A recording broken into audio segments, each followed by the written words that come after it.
It is not hard to find an overpriced Razer product. This time I paid 380 Canadian dollars for a 240mm AIO because I just had to see how they try and justify that insane price.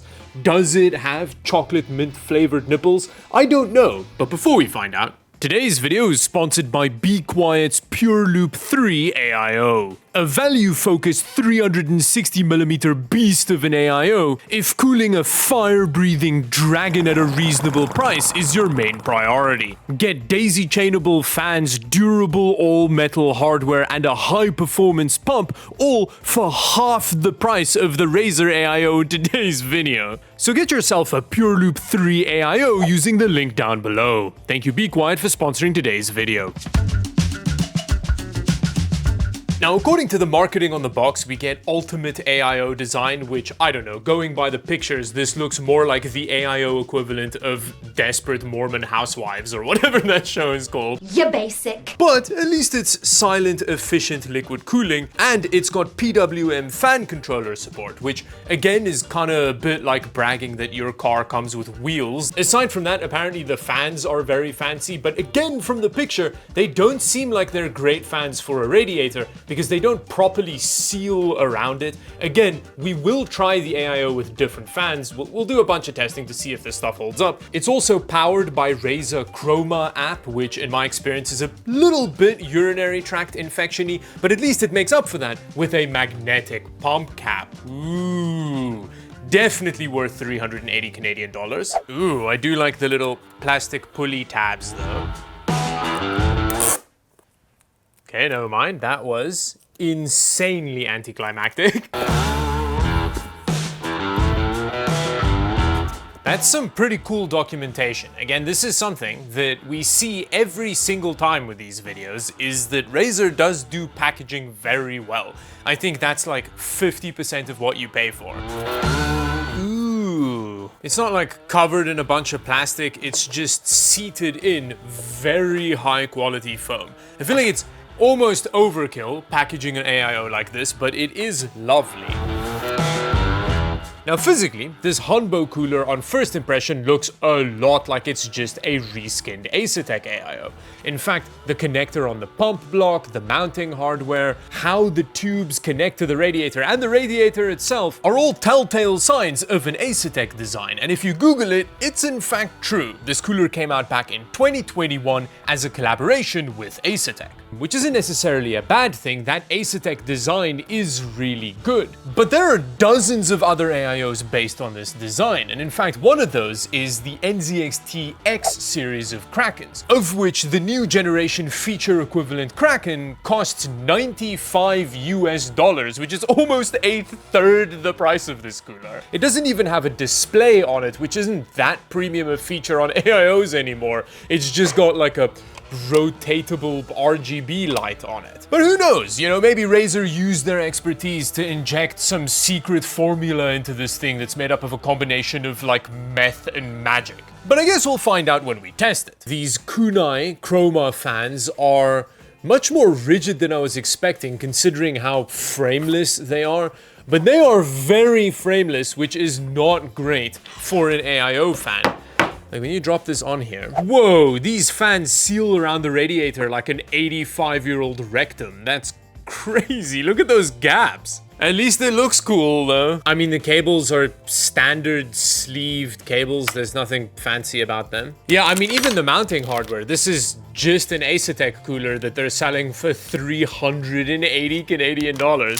Whoa. Okay, so now that we've established the pedigree of our cooler, which was a little bit like finding out the Ferrari you bought was just a Corolla with a facelift, it's time to see how it performs. Now, for the testing, I'm gonna have the Hanbo cool an Intel i7-13700K, which is a pretty high power draw CPU. I thought of going for like an i9, but I'm pretty sure that this i7 can destroy that 240mm AIO. So we may even have to rein it in a little, but we'll see when we start about the testing. And of course, when it comes to testing, it's important for us to have a reference to compare the Hunbo to. So I decided to compare it to this Thermalright AIO, which seems like a pretty reasonable comparison to the Razer Hunbo, considering that it's also a 240mm AIO. However, its current going rate on Amazon is 63 Canadian dollars, which makes the Razer cooler 6 times more expensive, which is already wild when just looking at the two coolers side by side, because they seem to have basically the same feature set. They're both pretty standard 240mm AIOs clad in RGB. Although in all fairness to the Razer cooler, on closer inspection it does feel like it's made out of slightly higher quality plastic. Like when you tap on the pump block, it doesn't feel quite as hollow as the Thermalright cooler. The Hunbo also has removable cables in the pump block and a USB port for its venereal disease software support. And I do think the Razer's pump block is the better looking of the two, which is worth something. I don't think it's worth 320 Canadian dollars, but you know, it's worth something. But either way, I really hope for the Razer cooler's sake that it performs at least a decent bit better than the little Thermalright. Okay, so we're going to start off our testing with the little Povo cooler so that we get a clear look at what a competent, budget, value-focused 240mm AIO can do, just so that we know how hard we should laugh at the Razer cooler. The Thermalright cooler has solid metal mounting hardware. It's an implementation of AIO mounting I've seen quite a lot, and I really like it. I actually think it is sturdier and easier to use than the older Asetek design that the Razer uses. So here we have our budget AIO running with 100% fan speed and 100% pump speed, which it's audible, but it's not as noisy as it could be. And then how we're going to test it is by running IDA 64 for 20 minutes so that we get some reasonable temperature into the radiator and see what temperatures we get. A few moments later. Whoa, the power draw goes straight up to 230 watts, so and the temperature just skyrockets to 95 degrees Celsius, which is actually fair enough because that is an absurd load. So I went into the BIOS and limited the CPU's boost power draw to 140 watts, which is still a pretty spicy power draw for a CPU. Okay, yeah, there we go, 140 watts, that makes a lot more sense.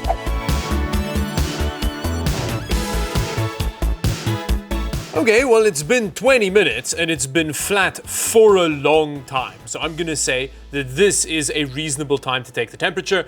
And it's kind of fluctuating between about 65 and 68 degrees Celsius. And this is with a fairly consistent 140-ish watts on it. So now let's try some gaming on it, which will presumably use quite a bit less power, and see what happens. Interestingly, with Cyberpunk running at 1080p Ultra settings, it was still drawing 140 watts on our CPU. This NZXT motherboard is real gung-ho with the power delivery, which meant the temperatures weren't that much lower than our Cinebench run. We were hovering between 60 and 65 degrees Celsius. And with that, we have our baseline reading. So let's throw the little Razer AIO on the system and see how it manages this 140-ish watt load.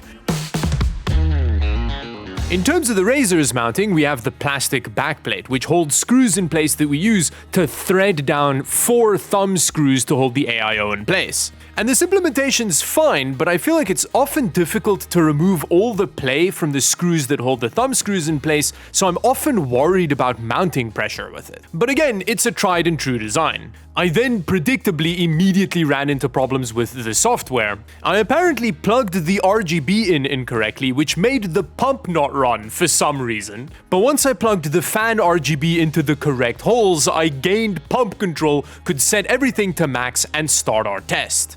And the results were, not great. After 20 minutes of running, we went from our temperatures fluctuating between 66 to 68 degrees Celsius on the Povo cooler to them fluctuating between 71 and 72 on the Razer cooler. So it ran 4 degrees hotter than the cooler that cost 1/6 of the price. The gaming temperatures reflected the same result, but don't worry. Hopefully the Razer cooler did it all way more quietly, right?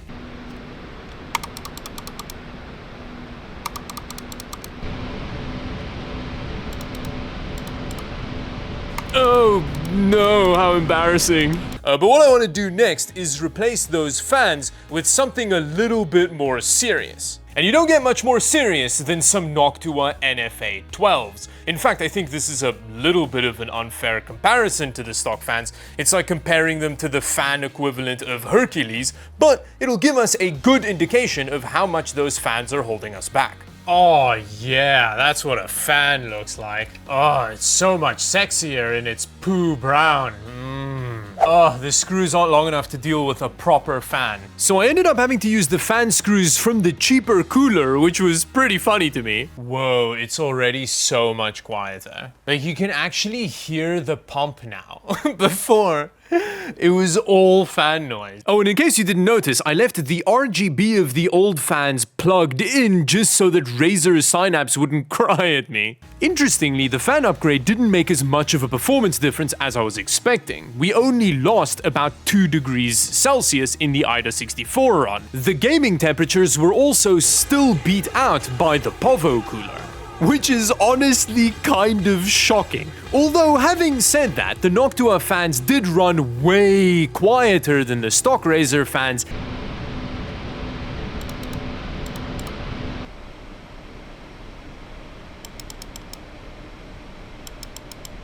And the fans on the Povo cooler. So the temperatures might not have dropped that much, but the perceptible noise difference between the two was massive.